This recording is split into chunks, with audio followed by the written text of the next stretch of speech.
قل من كان عدوا لجبريل فإنه نزله على قلبك بإذن الله مصدقا لما بين يديه وهدى وبشرى للمؤمنين من كان عدوا لله وملائكته ورسله جبريل وميكال فإن الله عدو للكافرين ولقد أنزلنا إليك آيات بينات وما يكفر بها إلا الفاسقون أوكلما عاهدوا عهدا نبذه فريق منهم بل أكثرهم لا يؤمنون آمنت بالله صدق الله العظيم اللهم صل على سيدنا ومولانا محمد وعلى آل سيدنا ومولانا محمد وبارك وسلم وصل عليه. یہود کی خرابیوں کا تذکرہ چل رہا تھا. اللہ تبارک و تعالی نے پچھلی آیات کے اندر یہ بات ارشاد فرمائی کہ یہ جو یہودی ہیں انہیں جب کہا جاتا ہے کہ ایمان لاؤ تو کہتے ہیں کہ ہم تو بس اسی کو مانیں گے جو ہمارے اوپر اترا ہے، یعنی کہ پہلے لوگوں کے اوپر تورات اتری ہے اس کو مانیں گے، اس کے علاوہ کسی کو نہیں مانیں گے. تو اللہ تعالیٰ نے فرمایا کہ اس دعوے کے اندر بھی وہ سچے نہیں ہیں. اگر سچے ہوتے ہیں تو وہ دیکھتے کہ یہ قرآن بھی تو حق ہے، تو حق کا ساتھ دینا چاہیے. اور دوسرا یہ ہے کہ اگر یہ کتاب مخالف ہوتی تورات کے تو پھر تو انکار کرتے ہیں، یہ تو تصدیق کرنے والی ہیں. اور تیسرا یہ ہے کہ یہ ان کی سرشت کے اندر یہ چیز شامل ہے کہ یہ تو نافرمانی کرنے والے، نبیوں کو قتل کرنے والے ہیں. انہوں نے اس نبی کو صحیح طرح سے نہیں مانا جس نبی کے اوپر تورات نازل ہوئی تھی. کچھ دیر کے لیے وہ طور پر گئے اور انہوں نے پیچھے سے بچڑے کو معبود بنا لیا. اور ان کا ماننا بھی کیا ماننا ہے کہ اس طرح مان رہے ہیں کہ جب پہاڑ کو اللہ تعالیٰ لا کر سر کے اوپر کھڑا کرتے ہیں تو کہتے ہیں کہ ہم نے مان لیا، سن لیا، اور پھر عملاً اس کی خلاف ورزی کرتے رہے. تو اصل بات یہ ہے کہ ان کی کفر کی وجہ سے بچڑے کی محبت ان کو گھول کر پلا دی گئی. اور حالت ان کی یہ ہے کہ یہ کہتے ہیں کہ ہمارے لیے آخرت ہے، ہمارے لیے جنت ہے، ہمارے لیے نجات ہے، اور کسی نے بھی جنت کے اندر نہیں جانا. یہودی یہ سمجھتے ہیں اگر وہ یہ دعویٰ دل سے کرتے ہیں تو پھر وہ موت کو مانگیں تاکہ مر جائیں اور جنت کے اندر چلے جائیں، یا تمہارے لیے موت مانگیں کہ جو سچا ہوگا وہ باقی رہے گا اور جو جھوٹا ہوگا مر جائے گا. لیکن اللہ تعالیٰ نے فرمایا کہ کبھی بھی یہ لوگ موت کی تمنا نہیں کریں گے، کیونکہ یہ بڑے حریص ہیں، دنیا کی زندگی کے معاملے کے اندر بڑا حرص رکھتے ہیں. یہ جو یہود کے علماء ہیں، یہود کے راہب ہیں جو بنے ہوئے ہیں ان کے راہبر، ان کو مفت کھا کھا کر عادت ایسی بن گئی ہے، دنیا کی لذتیں اتنی عزیز ہو گئی ہیں کہ اب یہ دنیا چھوڑنے کے اوپر تیار نہیں ہیں. دوسری طرف آپ دیکھیں جن کا یقین آخرت کے اوپر ہوتا ہے اور ان کو اپنے ایمان کے اوپر، اپنے عقیدے کے اوپر اطمینان ہوتا ہے، وہ تو کیا کرتے ہیں، ان کے لیے تو موت کوئی ایسی بری چیز نہیں ہے.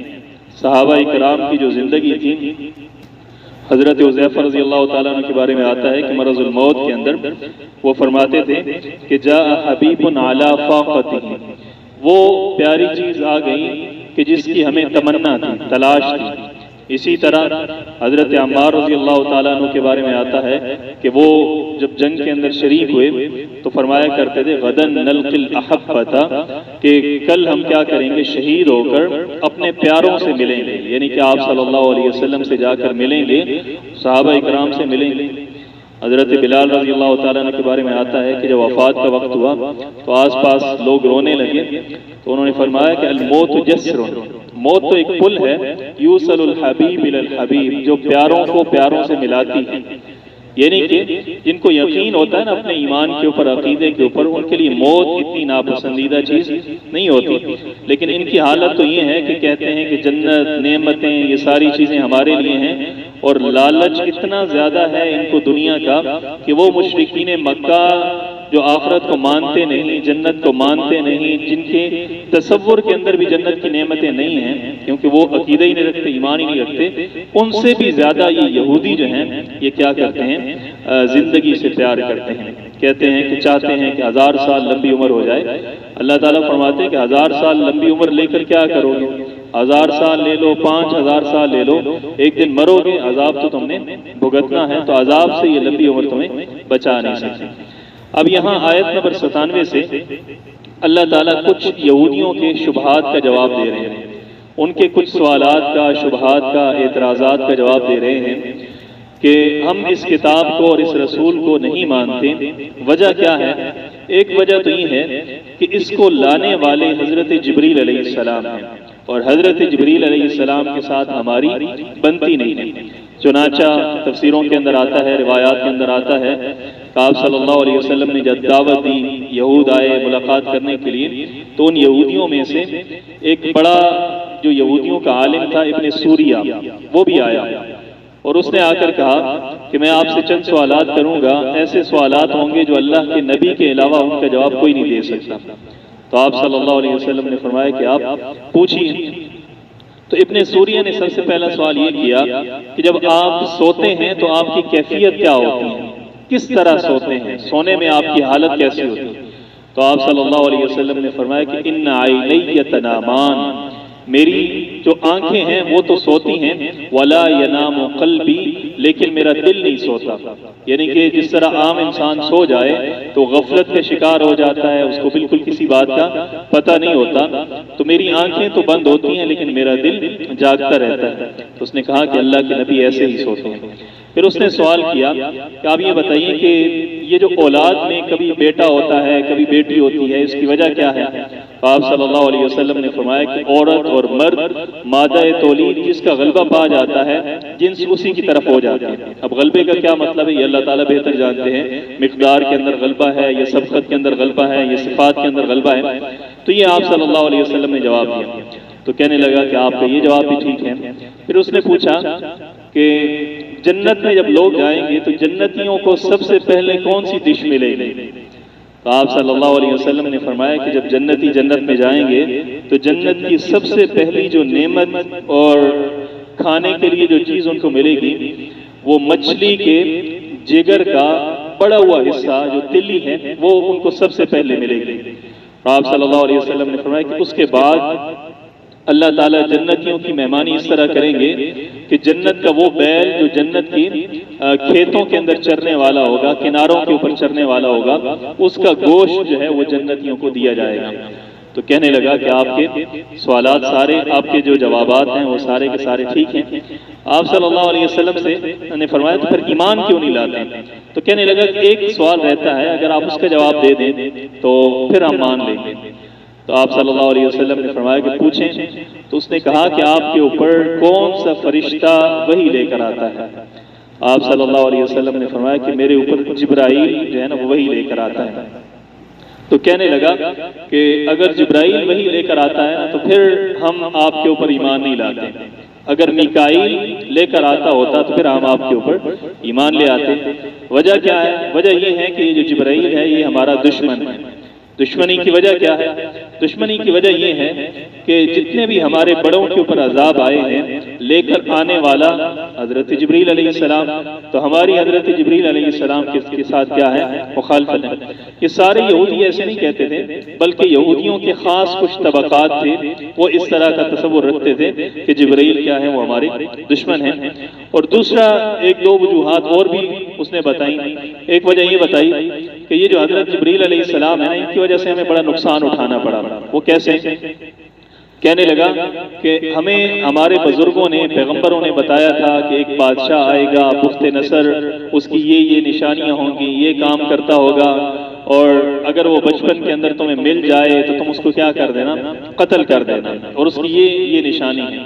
تو کہتے ہیں کہ ہمارے جو بڑے تھے انہوں نے اس زمانے کے اندر اپنے چاروں طرف جو ہے نا وہ فوجی دوڑائے کہ تلاش کرو اس لڑکے کو۔ تو تلاش کرتے کرتے ایک جگہ پر پہنچے تو انہیں وہ لڑکا ملا جس کے اندر وہ ساری نشانیاں پائی جاتی تھیں جو پیغمبروں نے بتائی تھی، جو کتابوں کے اندر آئی تھی۔ تو جیسے ہی وہ آگے بڑھ کر مارنے لگے تو حضرت جبریل علیہ السلام آگے آگے اور انہوں نے روک لیا.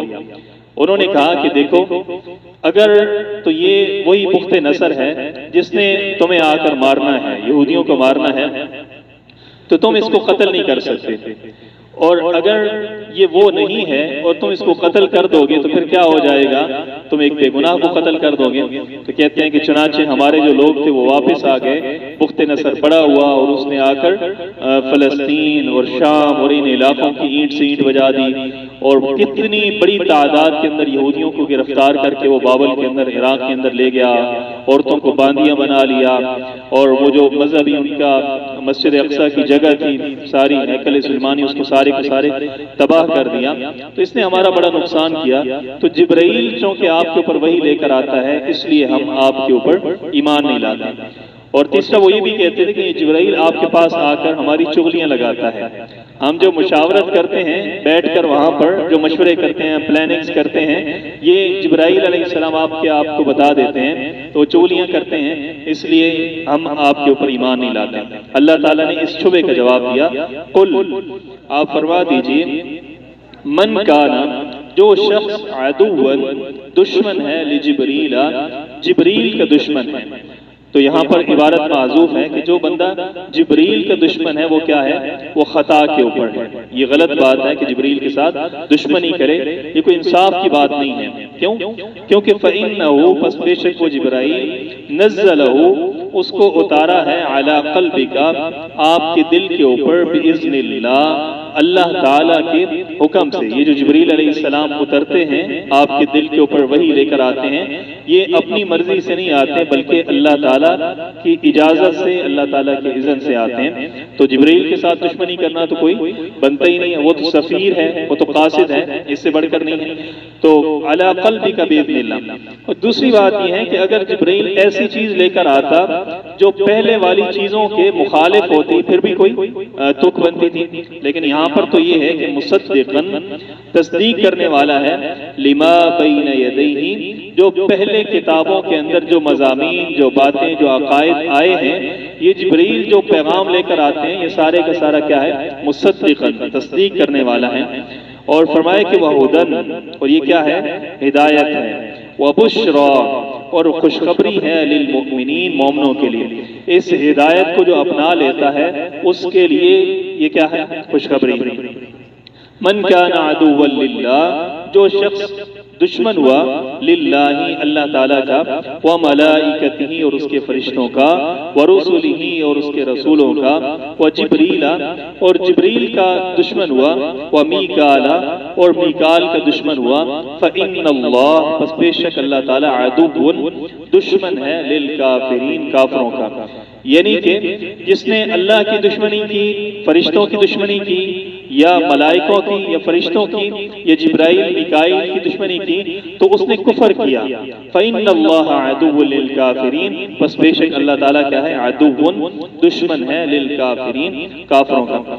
اب آپ دیکھیے یہاں پر اللہ تعالیٰ نے فرمایا کہ وہ ملائکتی جو ملائکہ کا دشمن ہوا، ملائکہ کے اندر جبرائیل اور میکائیل بھی آ جاتے ہیں، لیکن اللہ تعالیٰ نے الگ سے جبرائیل اور میکائیل کا تذکرہ کیا. اس کی وجہ کیا ہے؟ اس کی وجہ یہ ہے کہ فرشتوں میں جو خاص فرشتے ہیں وہ حضرت جبرائیل علیہ السلام ہیں اور میکائیل علیہ السلام ہیں.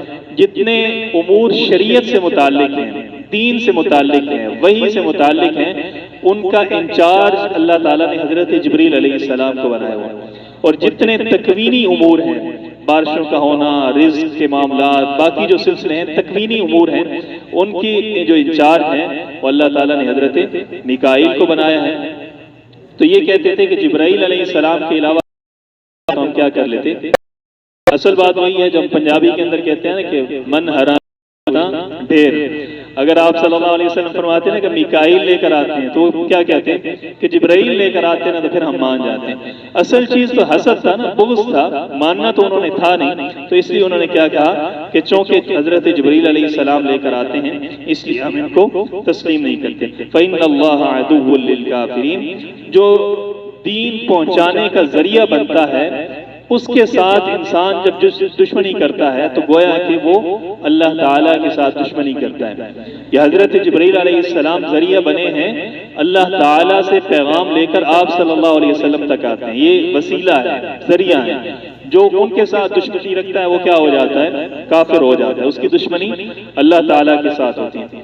اب آپ صلی اللہ علیہ وسلم سے جو دین ہم تک منتقل ہوا ہے تو ذریعہ کون ہے؟ سب سے پہلا صحابہ اکرام. تو جو صحابہ سے دشمنی کرے گا گویا کہ وہ بھی کیا ہے؟ اللہ تعالیٰ سے دشمنی کر رہا ہے. تو اللہ تعالیٰ نے اس بات کو بیان بھی فرمایا کہ وَإِذَا قِيلَ لَهُمْ آمِنُوا كَمَا آمَنَ النَّاسُ قَالُوا أَنُؤْمِنُ كَمَا آمَنَ السُّفَهَاءُ کہ جن لوگوں نے صحابہ کو بے وقوف کہا، اللہ تعالیٰ نے فرمایا کہ أَلَا إِنَّهُمْ هُمُ السُّفَهَاءُ وہ خود کیا ہے؟ بے وقوف ہے.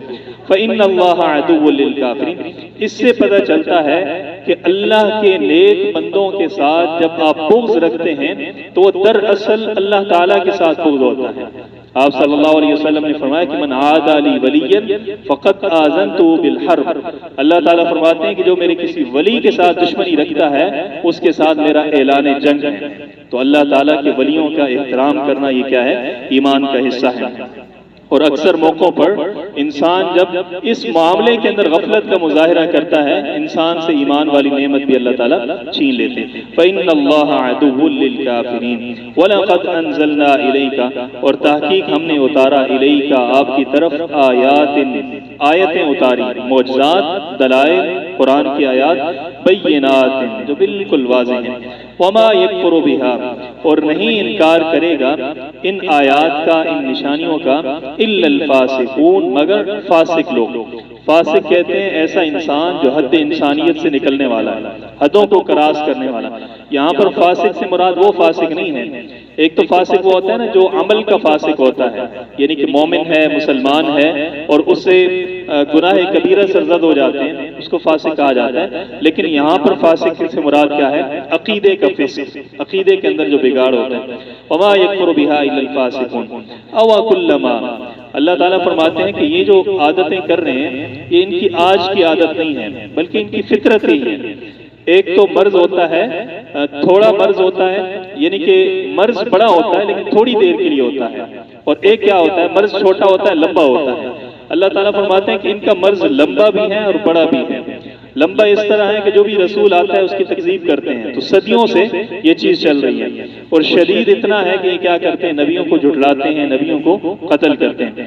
اوا کلما تو یہاں پر لمبے مرض کو اللہ تعالیٰ بیان فرما رہے ہیں کہ ان کا مرض بڑا لمبا ہے. اوا کلما جب کبھی بھی عہد کیا انہوں نے، عہدن خاص قسم کا عہد، اللہ تعالیٰ سے کوئی وعدہ کیا، نبیوں سے وعدہ کیا تو انہوں نے کیا کیا؟ نبذہ اس کو پھینک دیا، پس پش ڈال دیا. فریق منہم ان میں سے ایک گروہ نے اس کو کیا کر دیا؟ اللہ کے ساتھ کیا ہوا وعدہ پس پش ڈال دیا. نبذہ کہتے ہیں عربی زبان کے اندر کہ آپ کسی چیز کو جلدی کے ساتھ، کراہت کے ساتھ، ناپسندیدگی کے ساتھ جس چیز کو پھینکتے ہیں تو اس کو کیا کہتے ہیں؟ نبذ. جیسے کوئی بندہ آپ کے ہاتھ کے اندر مینڈک پکڑا دے تو آپ کیا کریں گے؟ کراہت کے ساتھ جلدی سے اس کو پھینکیں گے. تو عربی میں اس کو کہتے ہیں نبذ. تو ان لوگوں کا معاملہ بھی یہی ہے کہ یہ کیا کرتے ہیں؟ اللہ تعالیٰ کے ساتھ کیے ہوئے وعدوں کو پھینک دیتے ہیں، پس پش ڈال دیتے ہیں. بل اکثرہم بلکہ ان کے اکثر لوگ کیا ہے؟ لا یؤمنون وہ مانتے بھی نہیں ہیں. اور ان کے نہ ماننے کا ایک نمونہ اللہ تعالیٰ آگے بیان فرما رہے ہیں. ولما جاءہم اور جب آئے ان کے پاس رسول اس سے مراد یہ بھی ہو سکتا ہے کہ جب بھی کوئی رسول آئے تو یہ بھی آپ ترجمہ کر سکتے ہیں. اور اس سے مراد یہ بھی ہے آپ صلی اللہ علیہ وسلم بھی مراد ہو سکتے ہیں. رسول یہ جو تنوین ہو وہ تعظیم کے لیے ہو کہ عظیم الشان پیغمبر، سب سے بلند و بالا پیغمبر. اور جب ان کے پاس آئے رسول من عند اللہ اللہ تعالیٰ کے پاس سے. جب رسول کا ذکر ہوتا ہے نا اللہ تعالیٰ خاص پروٹوکول دیتے ہیں. اللہ تعالیٰ فرماتے ہیں کہ وہ ایسے نہیں ہے کہ خود سے آ جائیں بلکہ من عند اللہ اللہ تعالیٰ کے پاس سے آتے ہیں. یہ پروٹوکول ہے ان کا. مصدقن تصدیق کرنے والے ہیں، لما معہم ان چیزوں کی، معہم جو ان کے پاس ہیں، جو احکامات، جو عقائد ان کے پاس ہیں یعنی کہ کتابوں کے اندر محفوظ ہیں، ان کو کیا کرتے ہیں؟ وہ نبی اس کی تصدیق کرتے ہیں. تو یہ کیا کرتے ہیں؟ نبذہ پھینک دیتا ہے، فریق من الذین ایک گروہ، من الذین ان لوگوں میں سے، اوت الکتاب جن کو کتاب دی گئی. اور وہ فریق کون سا ہے؟ سب سے پہلے جو انکار کرتے ہیں نا کتابوں کا وہ مولوی ہوتے ہیں. یہودیوں کے مولوی، عیسائیوں کے مولوی، یہ جو پیر ہوتے ہیں، راہبر ہوتے ہیں، وہ کیا کرتے ہیں؟ سب سے پہلے انکار کرتے ہیں۔ تو اللہ تعالیٰ نے فرمایا کہ نبذ فریق من الذین، یہ جو باقی لوگ ہوتے ہیں نا، عوام، یہ تو اپنے ان بزرگوں کو دیکھ کر کیا کرتے ہیں؟ انکار کرتے ہیں۔ تو سب سے پہلے انکار کرنے والے ان کے رہبر، جو دین کے معاملے کے اندر ان کی رہنمائی کرنے والے، اوت الکتاب، ان لوگوں میں سے جن کو کتاب دی گئی، کیا کرتے ہیں؟ کتاب اللہ تعالیٰ کی کتاب کو وہ کیا کرتے ہیں؟ وراء ظہورہم، اپنی پیٹھوں کے پیچھے ڈال دیتے ہیں، پھینک دیتے ہیں۔ جس طرح کسی چیز کو آپ ناپسند کرتے ہیں، نفرت کرتے ہیں، اور پھر اس کو جلدی سے آپ اس کو پھینک دیتے ہیں، تو یہ کیا کرتے ہیں؟ اسی طرح کا ان کا رویہ ہے اوت الکتاب کا۔ اوت الکتاب سے مراد کون ہے؟ یہود و نصارہ۔ ہمارے یہاں کچھ لوگ کہتے ہیں کہ اہل کتاب جو ہوتے ہیں نا وہ تو برے ہوتے ہیں، اوت الکتاب اچھے ہوتے ہیں۔ تو اہل کتاب کا ذبیحہ نہیں کھا سکتے، اوت الکتاب کا ذبیحہ کھا سکتے ہیں۔ یہ اوت الکتاب ہیں جن کی حرکتیں اللہ تعالیٰ قرآن کے اندر بیان فرما رہے ہیں۔ تو اوت الکتاب ہوں یا اہل کتاب ہوں، ان کا تذکرہ اللہ تعالیٰ منفی انداز کے اندر ہی کرتے ہیں۔ کتاب اللہ وراء ظہورہم کأنہم، گویا کہ وہ لوگ لا یعلمون، نہیں جانتے، یعنی کہ اللہ تعالیٰ کی کتاب کو نفرت کے ساتھ وہ کیا کرتے ہیں؟ پیٹھ کے پیچھے ڈال دیتے ہیں اس کی نافرمانی۔ اس کا مطلب یہ نہیں ہے کہ وہ قرآن اپنی کتابوں کے ساتھ نفرت کرتے ہیں، بلکہ علماء نے لکھا ہے کہ وہ اپنی کتابوں کو کیا کرتے تھے؟ ریشم کے اندر، حریر کے اندر، اس کو جو ہے نا غلافوں کے اندر رکھتے تھے، اور سونے اور چاندی کی تاروں کے ساتھ اس کو لکھا کرتے تھے۔ پھر مطلب کیا ہے کہ وہ پیٹھ پیچھے ڈال دیتے تھے تذکرات کے ساتھ۔ تو اصل بات یہ ہے کہ وہ اس کتاب کے اندر جو مسائل ہوتے تھے، جس چیز کو وہ کتاب حلال کہتی ہے اس کو حلال نہیں مانتے تھے، جس چیز کو وہ کتاب حرام کہتی تھی اس کو وہ حرام نہیں مانتے تھے۔ ہم مسلمان تو ایسا نہیں کرتے نا، ہمارا بھی رویہ بالکل ویسا ہی ہے۔ قرآن کو ہم کیا کرتے ہیں؟ بڑے ریشم، حریر، دیباج کے اندر لپیٹ کر رکھا۔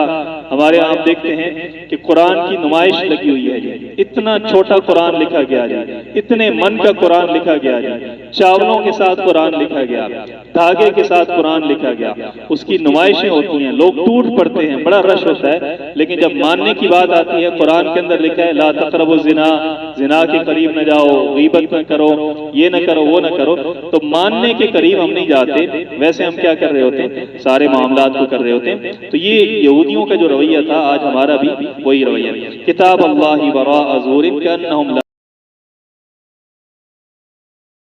جیسے کسی پتھر کو یا لکڑی کے ٹکڑے کو پھینکا جاتا ہے، یہ اللہ کی کتاب کو ایسے پھینک دیتے ہیں۔ اللہ تعالیٰ یہاں پر ایک مثال اور نمونہ بیان فرما رہے ہیں کہ وَاتَّبَعُوا، اور یہ پیروی کرتے ہیں، ما تتلو الشیاطین، اس چیز کی، تتلو جو پڑھتے تھے شیطان، علی ملک سلیمان، سلیمان علیہ السلام کی ریاست کے اندر، سلیمان علیہ السلام کی بادشاہی کے اندر جو چیز شیطان پڑھا کرتے تھے، یہ جو یہود ہیں یہ اس کی تلاوت کرتے ہیں۔ آج اس کا سادہ ترجمہ کرتے ہیں، یہ بڑی تفصیل والی آیت ہے، اس کے اوپر انشاءاللہ پھر کافی مسائل ہیں اس کے اندر اور بڑی تفصیل ہے۔ تو ما تتلو الشیاطین علی ملک سلیمان وما کفر سلیمان، اور نہیں کفر کیا سلیمان علیہ السلام نے، ولیکن الشیاطین، لیکن جو شیطان تھے، کفروا، انہوں نے کفر کیا، اور وہ کفر کیا تھا؟ یعلمون الناس، وہ لوگوں کو تعلیم دیتے تھے، السحر، جادو کی تعلیم دیتے تھے۔ یاد رکھیے جو یہودی تھے، ان کا حضرت سلیمان علیہ السلام کے بارے میں نظریہ یہ تھا کہ حضرت سلیمان علیہ السلام نعوذ باللہ ساحر تھے، جادوگر تھے، اور بلکہ ان کے یہودی کہتے تھے کہ یہ عجیب اللہ کے نبی ہیں مدینہ کے اندر آپ صلی اللہ علیہ وسلم، کہ یہ کہتے ہیں کہ سلیمان نبی تھے، حالانکہ سلیمان علیہ السلام تو کیا تھے؟ وہ تو ساحر تھے۔ تو ان لوگوں کا یہ عقیدہ اور یہ نظریہ تھا۔ تو اللہ تعالیٰ نے اس چیز کا رد کیا، فرمایا کہ جادو کرنا تو کیا ہے؟ کفر ہے، اور سلیمان علیہ السلام اللہ تعالیٰ کے نبی ہیں۔ بلکہ ابھی بھی آپ دیکھیں بائبل کے اندر جو حضرت سلیمان علیہ السلام کی جس طریقے سے کردار کشی کی گئی ہے، ان کے معاملات کو جس طرح بیان کیے گئے، نعوذ باللہ اللہ تعالیٰ معاف کرے، حضرت سلیمان علیہ السلام کا کردار ایسے پیش کیا گیا جیسے وہ کوئی شریف آدمی بھی نہیں تھے۔ شرک انہوں نے کیا، جادو انہوں نے کیا، اور پتہ نہیں کیا کیا معاملات ہیں وہ کتابوں کے اندر ان بنی اسرائیلیوں نے، یہودیوں نے لکھ رکھے ہیں۔ تو فرمایا کہ وما کفر سلیمان ولکن الشیاطین کفروا یعلمون الناس السحر، وہ لوگوں کو سکھاتے تھے سحر، جادو سکھاتے تھے۔ کون سکھاتے تھے؟ شیاطین۔ شیاطین سے مراد انسانوں میں سے جو سرکش لوگ تھے وہ بھی مراد ہیں اور جنات میں سے سرکش لوگ بھی مراد ہیں۔ وما انزل، اور دوسری بات، یہ جتنے جادو اور جنات اور سحر کا معاملہ ہے یہ دو واسطوں سے چلا ہے۔ ایک تو وہ کہتے تھے حضرت سلیمان علیہ السلام کے زمانے کے اندر جو جادو کا معاملہ چلتا تھا اس سے یہ جادو کا علم آگے چلا، اور دوسرا اللہ تعالیٰ نے دو فرشتے اتارے تھے عراق کے ایک شہر کے اندر، بابل کے اندر، اس کا اللہ تعالیٰ تذکرہ فرما رہے ہیں۔ یعنی کہ شروع کے اندر ذکر کیا کہ شبہات کا اللہ تعالیٰ جواب دے رہے ہیں۔ ایک شبہ یہ تھا کہ اس لیے ہم نہیں مانتے کہ حضرت جبریل لے کر آئے ہیں، اور دوسرا انہوں نے کہا کہ ہم اس لیے آپ کی بات کو نہیں مانتے کہ آپ کہتے ہیں کہ شرک کرنا، جادو کرنا یہ کفر ہے اور یہ عمل نہیں کرنا چاہیے۔ اگر ایسی بات ہے تو حضرت سلیمان علیہ السلام بھی تو کیا کرتے تھے جادو کا عمل، اور جادو تو شرک کے بغیر ہو ہی نہیں سکتا۔ یعنی کہ جادو کی جتنی بھی قسمیں ہیں، جتنی بھی شکلیں ہیں، جادو تب تک ہوتا نہیں ہے جب تک شرک نہ کیا جائے۔ تو حضرت سلیمان علیہ السلام تو نعوذ باللہ خود شرک کرتے رہے، تو اللہ تعالیٰ نے اس شبے کا جواب دیا۔ اور دوسرا وہ کہتے تھے کہ وہ جو فرشتے تھے ان کے سکھانے سے یہ سارے معاملات چلے ہیں، تو انہوں نے خود کفر کیا، تو اللہ تعالیٰ نے اس بات کا بھی جواب دیا۔ وما انزل، اور جو اتارا گیا علی الملکین، دو فرشتوں کے اوپر، ببابل، بابل کے اندر۔ بابل ایک شہر کا نام ہے عراق کے اندر جہاں حضرت ابراہیم علیہ السلام کی ولادت ہوئی تھی۔ ہاروت و ماروت، اور ان کے نام کیا تھے؟ ہاروت اور ماروت۔ وما يعلمان، اور وہ نہیں بتاتے تھے، وہ جو ہاروت اور ماروت تھے وہ نہیں بتاتے تھے، من احد، کسی ایک کو بھی وہ جادو کے بارے میں نہیں بتاتے تھے کسی کو بھی، حتی، یہاں تک کہ یقولا، وہ دونوں کہتے تھے، انما نحن، بے شک نہیں ہے اس کے سوا کہ ہم لوگ فتنۃ، ایک آزمائش ہے، فلا تکفر، تم کفر نہ کرو، یہ جادو کرنا کفر ہے اور تم کفر نہ کرو۔ تو پھر وہ خود بتاتے کیوں تھے، یہ تفصیل انشاءاللہ کل کریں گے۔ فیتعلمون، وہ لوگ سیکھتے تھے، وہ جو یہودی تھے اس دور کے جادوگر تھے، فیتعلمون، پھر وہ سیکھتے تھے، منہما، ان دونوں سے، ہاروت اور ماروت سے، ما، وہ علم، وہ جادو سیکھتے تھے، یفرقون، وہ تفریق ڈالتے تھے، تفرقہ ڈالتے تھے، اختلاف ڈالتے تھے، بہی، اس جادو کے ذریعے، بین المرء، مرد کے، وزوجہ، اس کے زوج کے درمیان، یعنی کہ خامد اور بیوی کے درمیان تفرقہ ڈالنے کے لیے وہ جادو سیکھا کرتے تھے۔ وما ہم، اور نہیں تھے وہ لوگ، بضارین، نقصان دینے والے، بھی اس جادو کے ذریعے، من احد، کسی ایک کو بھی، الا باذن اللہ، مگر اللہ تعالیٰ کے اذن سے، اللہ تعالیٰ کی قدرت سے وہ لوگ کیا کرتے تھے، اس جادو کے ذریعے لوگوں کو تکلیف پہنچاتے تھے۔ وَيَتَعَلَّمُونَ، اور وہ سیکھتے تھے، ما يَضُرُّهُمْ، وہ علم، يَضُرُّهُمْ، جو ان کو نقصان دیتا تھا، وَلَا يَنفَعُهُمْ، ان کو فائدہ نہیں دیتا تھا، وَلَقَدْ عَلِمُوا، اور تحقیق، عَلِمُوا، انہوں نے جان لیا، لَمَنِ اشْتَرَاهُ، کہ انہوں نے جو خریدا ہے، ما لہو فی الآخرۃ من خلاق، نہیں ہے ان کے لیے آخرت کے اندر من خلاق، کوئی حصہ نہیں ہے، کوئی بدلہ نہیں۔ وَلَبِئْسَ مَا شَرَوْا، اور کتنا برا ہے، ما شَرَوْا بھی، جس کے بدلے میں انہوں نے بیچا ہے، انفسہم، اپنی جانوں کو، لو کانوا یعلمون، اگر وہ لوگ جانتے ہوتے۔ انشاءاللہ اس کی تفصیل کل کریں گے، کافی لمبی چوڑی بات ہے۔ الحمدللہ رب العالمین، والصلاة والسلام علی سید الانبیاء والمرسلین، ربنا آتنا فی الدنیا حسنۃ وفی الآخرۃ حسنۃ وقنا عذاب النار۔ اللهم انا نسألك العافية والمعافاة في الدنيا والآخرة، صلی اللہ تعالی علی خیر محمد وعلى آلہ وصحبہ۔